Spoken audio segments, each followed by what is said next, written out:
Hello everyone, welcome to Abstract Learning and welcome to our 40 days challenge for the board students. So that is our day 35. Now we are going to start the topic that is 3D. So 3 dimensional geometry. काफी सवाल पूछे जाते हैं paper में, ठीक है। 3 dimensional geometry के बारे में बात करते हैं। तो देखो अपने को बड़ा लिमिटेड सा पढ़ना है, सही है ना। पहले कुछ बेसिक सी चीजें पढ़ेंगे, मैं आपको बताता हूँ। पहले मैं आपको डिस्टेंस फॉर्मूला बताने वाला हूँ। डिस्टेंस फॉर्मूला, हाँ, 1 नंबर में सवाल पूछे गए हैं। दूसरा सेक्शन फॉर्मूला गाइस, बिल्कुल सेम है 2D की तरह, सेम है 2D की तरह, है ना। तीसरा मैं आपको बताने वाला हूं, that is the cosine, direction cosine basically, and the direction ratios. Direction cosines और डायरेक्शन रेशियोज, ये 3 चीज आज हम एक्सप्लेन करेंगे। कल मैं लाइन के बारे में बात करूंगा, है ना। और नेक्स्ट वीडियो में उसके बाद हम लोग डिस्टेंसेस के बारे में बात करेंगे। सो 3 कैटेगरी में मैंने पूरा लेक्चर डिवाइड किया है। आज की कैटेगरी में मैं इन तीनों चीजों को डिस्कस करूंगा आपके साथ। तो स्टार्ट करते हैं। देखिए सुनिएगा, जो डिस्टेंस फॉर्मूला है ना अपने पास, बिल्कुल सेम है यार गाइस। डिस्टेंस फॉर्मूला, है ना, बिल्कुल क्या है, सेम। क्या था 2D में, देखता है। देखो 3D में सिर्फ इतना ही तो फर्क आता है, x1 y1 और अब एक z1 भी चलने लगेगा। इस पॉइंट का डिस्टेंस निकाल दो किसी दूसरे पॉइंट से, जिसको x2 y2 और z2 बोल दो। क्या बात समझ में आती है। Distance formula actually n dimensional geometry में ट्रू है, उसको प्रूव भी किया जाता है हायर मैथमेटिक्स में, है ना। उस पे तो नहीं जा रहे हैं, अपने सिलेबस के बाहर की बात है। तो डिस्टेंस बस हम इतना निकाल के दे रहे हैं कि जैसा 2D से लिखते थे वैसे यहाँ लिख दो। कैसे लिखते थे guys, x2 minus x1 square, y2 minus y1 square. इधर भी बोल दो यार, एक z और है तो z2 minus z1 square, and साथ में कौन होता है, रूट। साथ में कौन होता है, रूट। काम खत्म। ये डिस्टेंस फॉर्मूला है। क्वेश्चन कैसे पूछता है वो, देखना, बिल्कुल बेसिक है। ये देखिए, distance of a point P Q R का डिस्टेंस पूछा है वाई एक्सिस से। यार एक बात बताओ, अगर वाई एक्सिस से डिस्टेंस पूछा गया है तो इसका मतलब मेरे पास कैसा सिचुएशन होने वाला है भाई। वाई एक्सिस के लिए जैसे हम 2D में बोलते थे कि x को 0 होना पड़ेगा, y z को भी क्या होना पड़ेगा, 0, और y कोऑर्डिनेट तो कितना है, अरे बोलो, क्यों ही है कि नहीं, क्यों। इसका डिस्टेंस निकाल दो। अरे दोनों पॉइंट के बीच का डिस्टेंस आता है हमें निकालना, p माइनस 0 का square plus q minus q का स्क्वायर और प्लस r माइनस 0 का स्क्वायर। अरे डिस्टेंस ऐसे लिखते हैं ना गाइस। ये कितना हो गया, p square plus Q square का ऑप्शन कौन करेक्ट आ गया, ऑप्शन डी करेक्ट हो गया। बेसिक सा सवाल था, डिस्टेंस फॉर्मूला उसने पूछा है, ठीक है। दूसरा पॉइंट लिख देते हैं, length of perpendicular from the point on the x axis. अरे ये भी सेम ही सवाल है गाइस, अभी अभी जो किया है, ये 2020 में आया था, और ये जो मैंने आपको ऊपर कराया है ये 2023 का सवाल है। इस पे तो मेंशन है 2023 का सवाल है। तो सेम ही सवाल पूछ लिया है और जर्नलाइज करके, कोई बात नहीं, बता देंगे अपन। अभी तो आंसर बताया था ऊपर वाले में कि 4 माइनस 7 और 3 का डिस्टेंस वाई एक्सिस से बताना है। गाइस वाई एक्सिस में क्या पॉइंट रहा होगा, 0 माइनस 7 0। वाई कोऑर्डिनेट तो सेम ही रहेगा कि नहीं।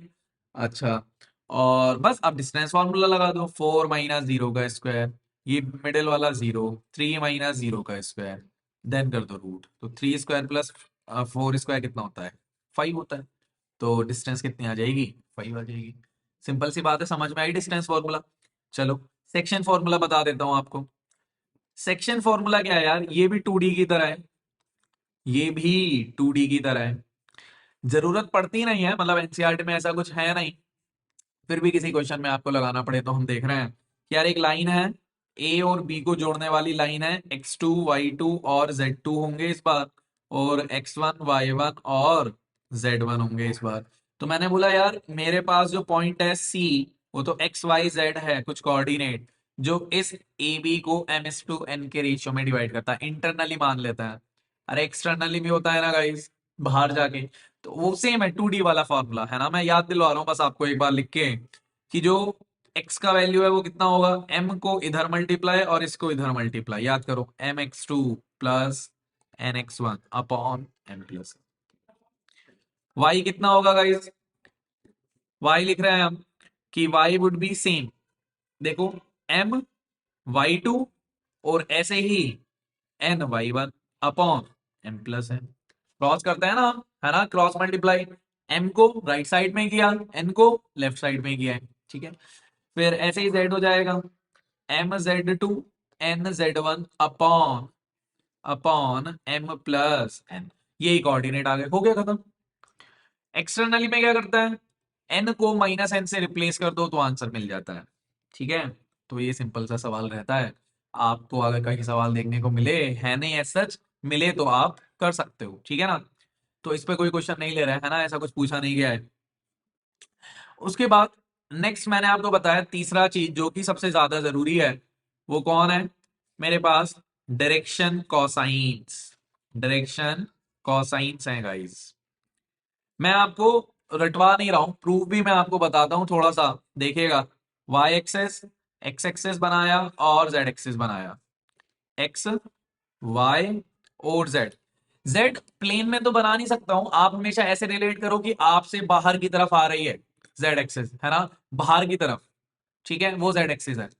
तो मैंने बोला कि यार एक पॉइंट है जिसका कोऑर्डिनेट कुछ रहा होगा एक्स वाई जेड, इसको ओरिजिन से जोड़ो तो एक लाइन मिलती है ओपी, एक लाइन मिलती है ओपी। यार ओपी का तो मैं लेंथ लिखना जानता हूं, आर बोल दूं क्या इसको, ओपी का लेंथ लिखना जानता हूं मैं गाइस, आर बोल देता है। मैंने बोला ये जो ओपी है ना, अब थोड़ा सा 3D में सोचना शुरू करो।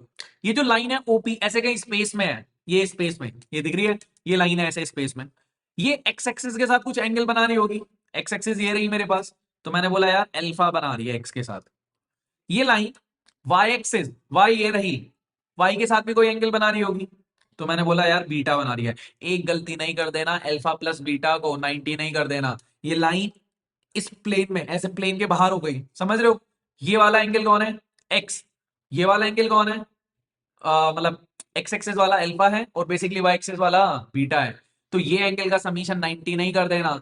लाइन 3D में है, लाइन प्लेन में नहीं है, 3D में है, ऐसे मानो आप, ठीक है, बाहर की तरफ निकल रही है लाइन। ये एक्स एक्सेस, ये वाई एक्सेस, ये वाला एंगल अल्फा, ऊपर वाला एंगल बीटा। क्या ऐसे ही जेड एक्सिस भी आ रही होगी बाहर की तरफ ऐसे, या आप अपनी तरफ मान लो आपकी तरफ आ रही है, तो ये वहां से भी एक एंगल बना रहा है जेड के साथ। तो मैंने बोला यार ये जेड के साथ भी बना रहा है, तो इसको बोल दो यार कि ये कितना हो जाए, जेड के साथ भी कुछ इधर बना देता है गामा, अल्फा बीटा गामा। मैंने इसको लिखा। मैंने आपको बोला था लेंथ मैं ओपी का आर मान रहा हूं, अरे लेंथ में निकाल सकता हूं, दोनों पॉइंट्स के बीच का डिस्टेंस होता है, अभी अभी तो बताया था, सही है, नाइस। निकालो जरा इसको, एक और कलर यूज कर लेता है, हाँ। तो देखना ये अल्फा है ये आर है, तो ये वाला जो डिस्टेंस है, क्या आर कॉस अल्फा बोल दूं क्या गाइस, कितना बोल दूं, आर कॉस अल्फा, थीटा लिख दिया हमने, आर कॉस अल्फा, अरे आता ही तो बेसिक सा लिखना, ट्रिग्नोमेट्री लगा दोगे। आर कॉस अल्फा किसके इक्वल है गाइस, आर कॉस अल्फा है इक्वल एक्स के, मजा आ गया। आर कॉस अल्फा किसके इक्वल है, एक्स के। मेरे को चाहिए कॉस अल्फा, मैं कॉस अल्फा में इंटरेस्टेड हूँ, एक्स बाय आर। क्या ऐसे ही दूसरे वाले ट्राइंगल में चले जाएंगे क्या अपन, क्या ऐसे ही दूसरे वाले ट्राइंगल में चले जाएंगे, वहां पे जो y है गाइस, y ये है, दिस इज माय y, तो ये डिस्टेंस भी cos में होगी कि नहीं, देखो बीटा के रिस्पेक्ट में cos बनेगा, तो इसको बोल दूं cos बीटा गाइस, कितना, y बाय r। ऐसे ही cos गामा बनेगा गाइस, z बाय r। मैंने बोला सब कुछ सही है। देखो अब मजे की बात, ये जो cos alpha cos beta cos gamma है ना, इन्हीं को बोला जाता है डायरेक्शन कोसाइन। किसको बोला जाता है, cos beta cos gamma, direction cosine. नाम को जानता है कि नाम में ऐसी क्या खासियत थी, यार एक तो कोसाइन बोला है, तो कोसाइन तो सभी को दिख रहा है, कोसाइन क्यों बोला है, कॉस में है। डायरेक्शन क्यों बोला है यार, ये जो कॉस अल्फा है, अल्फा मतलब एंगल है ना एक्स एक्सिस के साथ, तो वो डायरेक्शन बताएगा कि नहीं, वो पॉइंट या वो लाइन ज्वाइनिंग जो एक्स एक्सिस के साथ अल्फा एंगल पे हो, वो लाइन जो वाई एक्सिस के साथ बीटा एंगल पे हो, जेड एक्सिस के साथ गामा एंगल पे हो, एक ही तो यूनिक लाइन होगी कि नहीं, इसका मतलब डायरेक्शन पता चल गई हमें। तो इसलिए इनको डायरेक्शन कोसाइन बोला। एंगल से हमेशा क्या पता चलती है, डायरेक्शन पता चलती है, स्ट्रेट लाइन में भी जानते हो, वही सेम लॉजिक है, तो इसलिए डायरेक्शन कोसाइन बोला। वैल्यू कितनी आएगा इस, X by R, Y by R और जेड बाय आर। मैंने बोला यार आर की वैल्यू तो निकाल दो ना, आर कितना होता है गाइस, ये देखना जरा, ओपी दिख रहा है डिस्टेंस, अभी तो डिस्टेंस लिखना सिखाया था, ओ तो कौन है, 0 0 0, निकाल दो distance, x square plus Y square plus Z square, x oh sorry कितना है ये, y upon root x square plus Y square plus Z square है। फिर तीसरा वाला लिखो z upon root x square plus Y square plus Z square. क्या बात समझ में आया गाइस? तो मैंने बोला ठीक है, सबको समझ में आता है। अब इन तीनों को नाम दे दिया कुछ एल एम एन, मतलब ये ऐसे दे देते हैं नाम, है ना, ये लिखा रहता है, तो कोई इसमें ऐसा हार्ड एंड फास्ट रूल नहीं है कि यही लिखना है क्या मेरे को, ऐसा कुछ नहीं है यार, है ना। ये है डायरेक्शन कोसाइंस। क्या बात समझ में आ गई? L M N. क्या वैल्यू याद हो गई? हो गई याद। एक्स अपॉन डिस्टेंस, एक Y upon distance, Z upon distance. मैंने बोला यार L square plus M square plus N square करो तो जरा एक बार, क्या स्क्वायर सबके ऐड हो जाएंगे, बनेगा एक्स स्क्वायर। अरे एक्स स्क्वायर अपॉन रूट हट जाएगा, plus Y square upon root हट जाएगा गाइस, और plus Z square upon root हट जाएगा गाइस। अरे क्या समझ में आया? तो हमने बोला कि यार ये तो हो गया, वन हो गया, क्या बार बार लिखना है अब इसको, क्या ये हो गया क्या? तो मैंने रट लिया, मैंने रट लिया कि यार क्या रट लेता है, डायरेक्शन कोसाइंस के स्क्वायर का सम हमेशा कितना होता है, वन होता है। डायरेक्शन कोसाइन के स्क्वायर का समीशन हमेशा कितना होता है, वन होता है। बढ़िया लगी बात? चलो सही है। क्वेश्चन करता है, क्वेश्चन कैसे पूछता है, वो हर कैटेगरी पे सवाल पूछे हैं उसने। 2023 का सवाल है। बोल रहा है एक लाइन है, बोल रहा है एक लाइन है जिसके ये डायरेक्शन कोसाइंस है गाइस। अभी अभी तो सिखाया, डायरेक्शन कोसाइंस का स्क्वायर किसके इक्वल होता है गाइस, वन के इक्वल होता है। तो 3/a² इज इक्वल टू 1। तो ए स्क्वायर को कितना बोलते हैं, 3। तो ए कितना आ गया गाइस, प्लस माइनस √3। हो गया सवाल सॉल्व। बस इतना ही करना था, बस इतना ही करना था। ऑप्शन नंबर डी आ गया। क्लियर है? चलो नेक्स्ट। तो रिजल्ट याद रखना। अच्छा ये इसने कहां से पूछ लिया, वो लाइन है एक, वो एंगल बना रही है एक्स वाई जेड एक्सिस के साथ। अरे ये तो अल्फा बीटा गामा है। एक्स एक्सिस के साथ जो एंगल बनाते हैं वो कौन कौन है, अल्फा, वाई के साथ बीटा, जेड के साथ गामा। तो मैंने बोला यार कॉस क्या निकाल दो, अरे कॉस 90 निकाल दो। दूसरा कौन, कॉस 135। जिसको वैल्यू आती है ये निकालनी, उसका काम खत्म। हमारी ट्रिग्नोमेट्री आती है कि नहीं, मैंने पढ़ाया है आपको, है ना।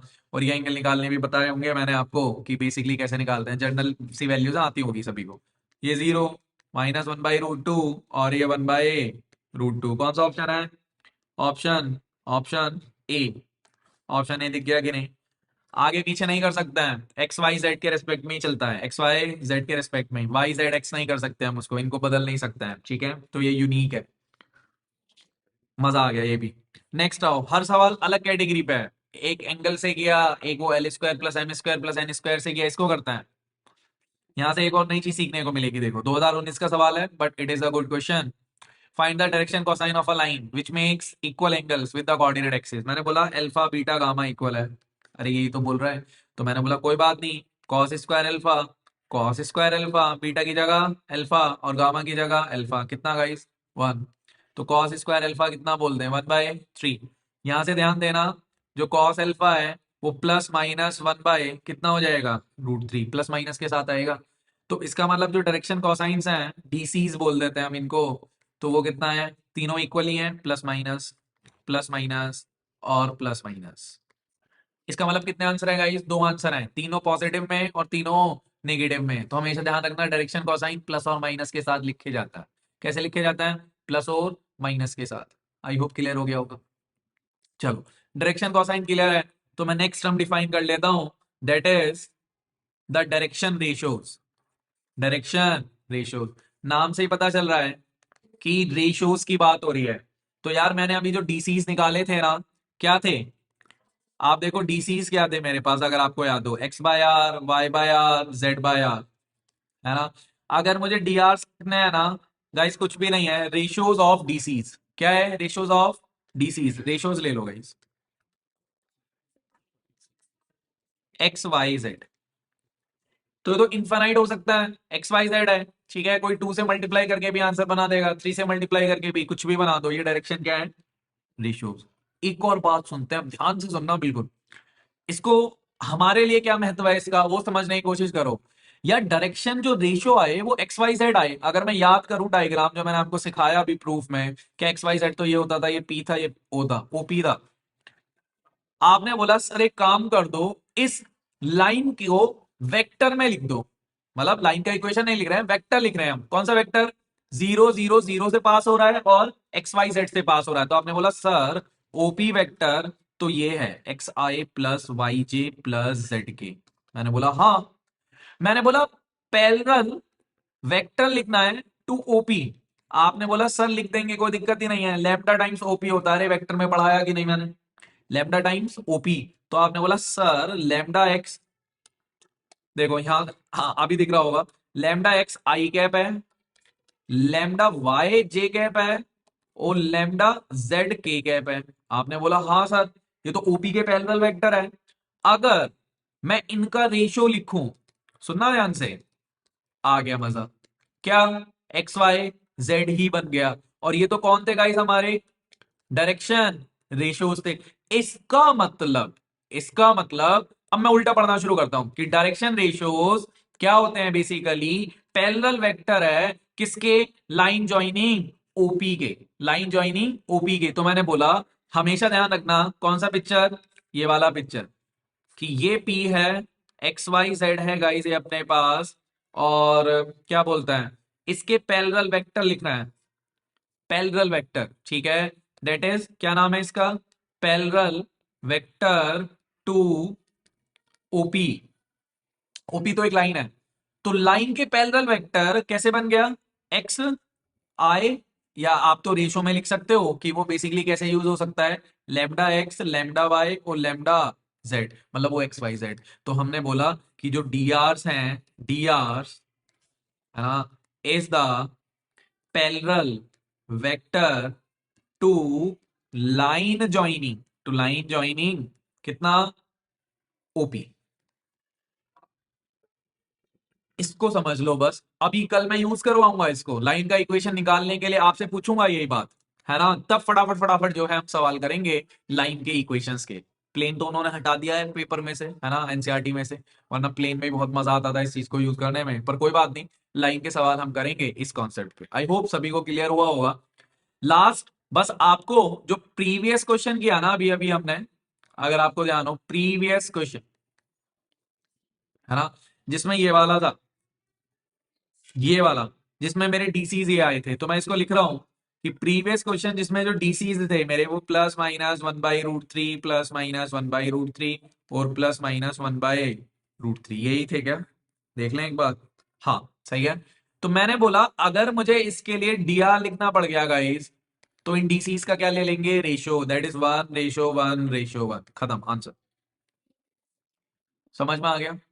कोई 2:2 बोलेगा वो भी सही है, कोई प्रॉब्लम नहीं है अपने को, हमने सिंपलेस्ट रेशियो लिख दिया। एक बार उल्टा और चल के देखते हैं, फॉर एग्जाम्पल हमने D R of a line हमने दे दिया 1:2:3, find its direction cosines. Guys अगर आप ध्यान से समझो, ये डी आर है, तो मैंने बोला कि अगर ये डी आर है तो ये कुछ ऐसा है कि x होगा, दूसरा फिर 2x होगा, और तीसरा फिर 3x होगा, तभी तो रेशियो लिखा जाएगा। तो आपने बोला sir x² plus 4x² plus कितना, 9x² इक्वल टू कितना होता है, 1 फॉर डीसीज। अरे यही तो होता है, सबका स्क्वायर कितना होता है, 1 होता है।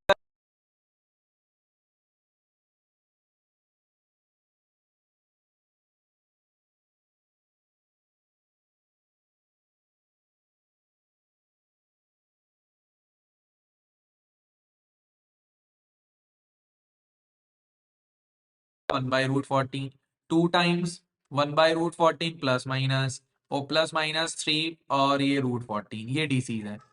ध्यान रखना दोनों आएंगे पॉजिटिव और नेगेटिव साइन के साथ, पॉजिटिव और नेगेटिव साइन के साथ हमेशा क्या आएंगे, दो ही आएंगे। ये आंसर हो गया अपना। अरे ये रहा, दिख गया। तो आई होप सभी को समझ में आया होगा, हेल्प मिल रही है, ठीक है। अपने फ्रेंड्स के साथ शेयर करो गाइस, चैनल को सब्सक्राइब करो, बिना सब्सक्राइब करे मत जाओ, and press the bell icon for the notifications on time. हम लोगों की एक जेई 2024 अप्रैल अटेम्प्ट के लिए भी सीरीज चल रही है, सो जो लोग 12 के साथ साथ जेई भी दे रहे हैं, वो लोग वहां पे जाके उस सीरीज को भी देखो। उसमें मैंने मॉडिफाइड पीवाईक्यूज की सीरीज स्टार्ट की हुई है। For every question, every PYQ, I am creating a new modified question, so you are gonna answer me for that question. Okay, so आपको हेल्प मिलेगी फॉर श्योर। चैनल को subscribe करो, like करो, video को share करो अपने friends के साथ, and that's it guys, thank you everyone, bye bye.